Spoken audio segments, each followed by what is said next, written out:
ఇంట్లో ఉన్నాం, ప్రస్తుతానికి పడుకుంటున్నాం. నైట్ అయింది. Good night. ఇడేవాడు దొంగ దొంగ దొంగ. ఓ కోడే.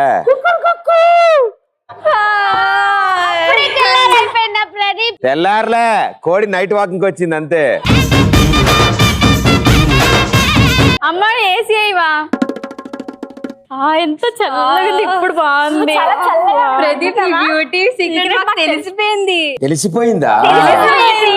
ఏంటది? ఏసీ వేసుకొని పడుకుంటే తెల్లగా అవుతారని. నీకు అది వేసి పని చేస్తుంది అనిపిస్తుందా మీకు? ఏమన్నా? నాకు 3 ఏళ్ళ నుంచి అదే డబ్బా పెట్టారు అక్కడ. ఎన్నెన్నో అనుకుంటాం, అన్ని జరుగుతాయి ఏమిటి? కాపాడండి. కాపాడాలా? ఎవరిని కాపాడాలి? నన్నే. అవునా, రండి నేను కాపాడుతాను.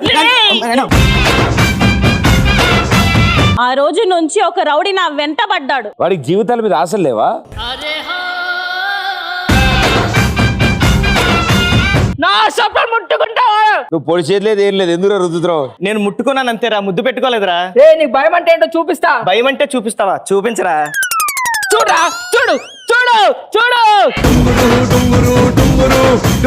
ఒక్కసారి కళ్ళతో చూసిన చావు గుండెల్లోకి, అక్కడి నుంచి నా తలకెక్కితే నా చేతికో కత్తి, ఆ కత్తికి నీళ్ళంటాడు తగ్గితే కుట్లేయించుకోవడానికి ముక్కలు కూడా దొరకవు. ఏంటి రెడ్డి, ఏ ఊరు మంది? చిలకలూరుపేట. చిలకలూరుపేట.